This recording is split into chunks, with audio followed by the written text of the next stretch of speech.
in the midst of violence. The photograph of Patrick Hutchinson carrying a counter-protester to safety at an anti-racism rally in London last summer received praise around the world.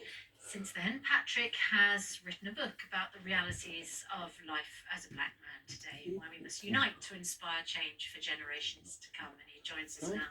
A very good morning to you, Patrick. It's good to see you. I think the last time that I saw you on the programme, perhaps Piers as well, was when we united you with Reverend Al Sharpton, and you had a very moving conversation. He'd been incredibly impressed by your actions. I mean, so much has changed for you, hasn't it, since that moment in June where you put a counter-protester on your shoulder and effectively rescued him from, well, who knows what. What has changed in your life?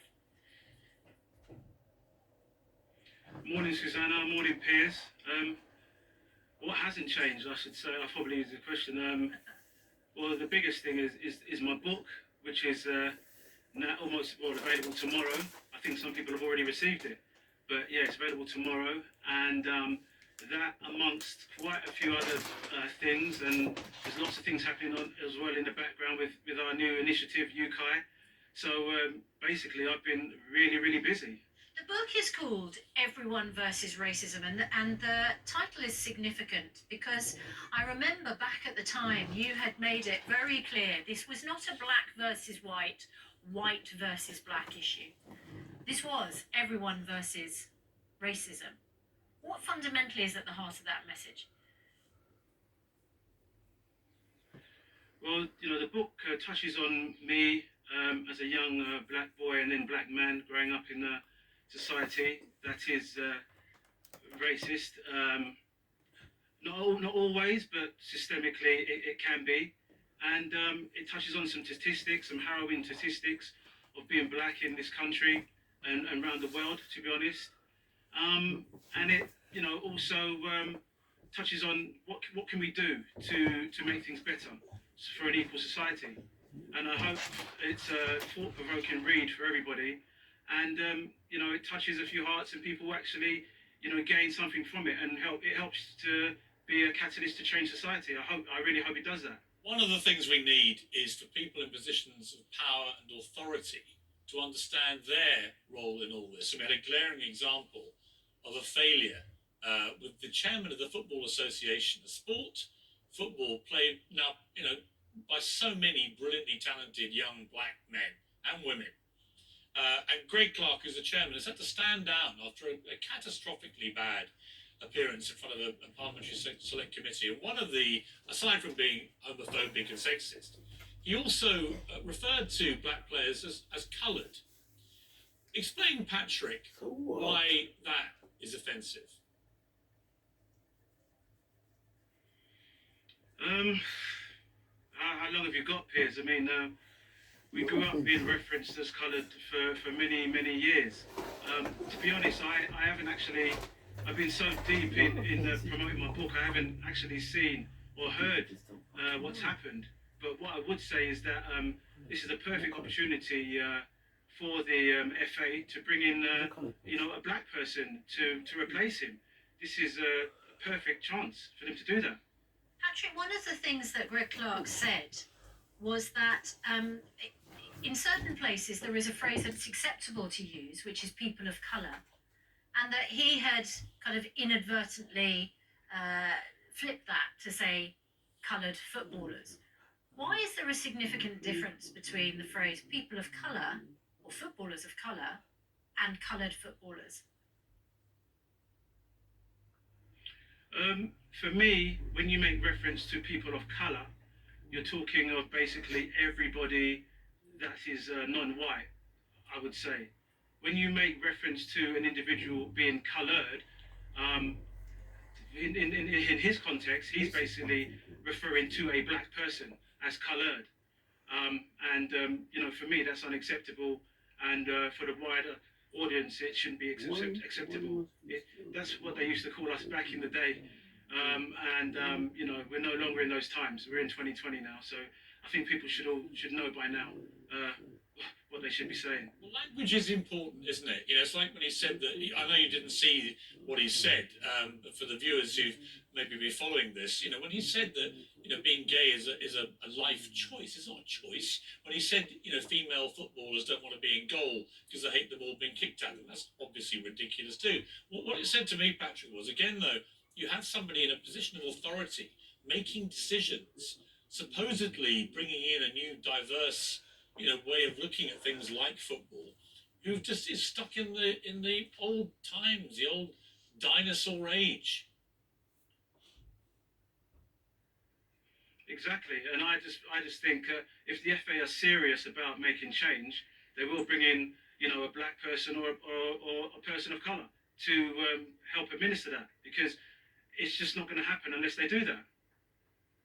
Patrick, just take us back to that protest back in June, where you put a counter-protester, Bryn Mawr, over your shoulder.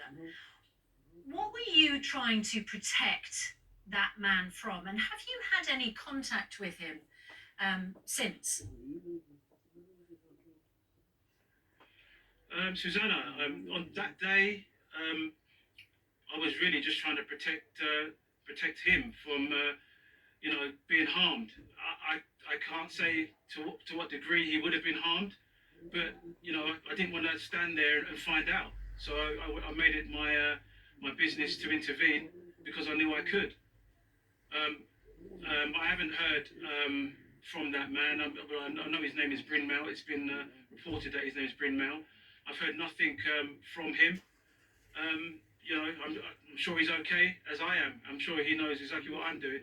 So yeah, I've heard nothing. Patrick, the book is a letter to my children. What kind of Britain would you like for your children? Let's go forward 30, 40 years. What would you like to see in this country that at the moment is just not happening? So Piers, I've written a series of you know, notes or messages in each of the books that I've given to members of my family. And my children and my grandchildren have all had a personal note written to them. And for my grandchildren, it's pretty much the same for all of them. And it's along the lines of, I hope that when they read this book, it's absolute nonsense and nothing in it bears resemblance to the time that they're living in. That it would be what I want and hoped. Two stories stand out to me. One is your mother telling you you have to be 10 times better to have the same opportunities. And the other is that once you were out driving in a new car and you were stopped and searched 3 times in one day, you eventually lost your temper about it.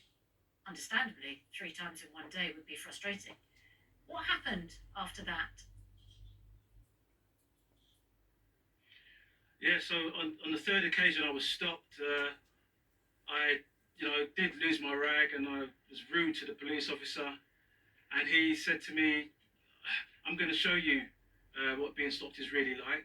And I didn't understand at the time what he meant, so I got in the car and drove on, and then about an hour later I was stopped again, and then about half an hour after that I was stopped again. And it dawned on me that he basically, you know, radioed in, given him my number, my registration number, and just said to them to stop me on sight. And that happened for a whole week, and I clocked up over 30 stops. That's extraordinary. Well, it's absolutely shocking. Did you make a complaint, Patrick, or did you just think that actually, seeing as you'd complained the first time, it wasn't worth it?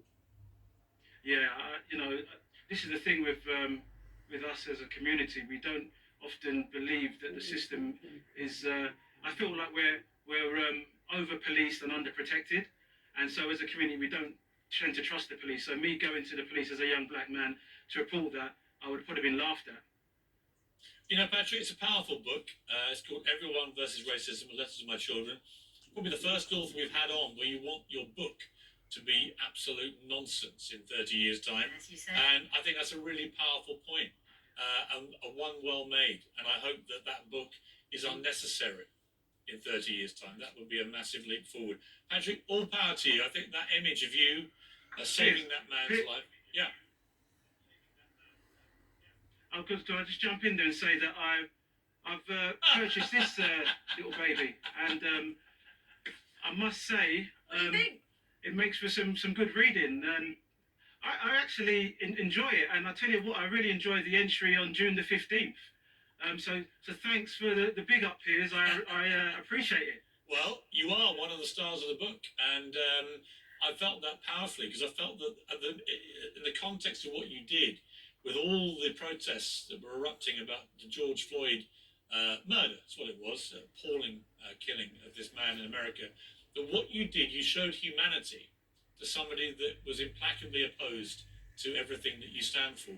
And it's that cut through, and it's that I think made that image of you carrying that man to safety one of the defining images of what will be one of the most historic years in living memory. So, Patrick, thank you again for what you did then. It's a pleasure to write about you, and good luck with the book, because I think everyone should read this book. You make great points that hopefully people, your kids, won't need to remind people of them in 30 years' time. So thank you for joining us. Thank you. Thanks for having me. It's good to see you, Patrick. And He's a great guy. in the best part of London as well. He's the best kind of guy, you know. But it really mattered. He saved someone's life, someone who probably hated him, just didn't like what he stood for, but he saved his life. That's an extraordinary thing to do. So we had him on last week, and he liked it so much that Gary Lineker is back. For a weekly Like a number 9 bus. We'll have him back next week as well.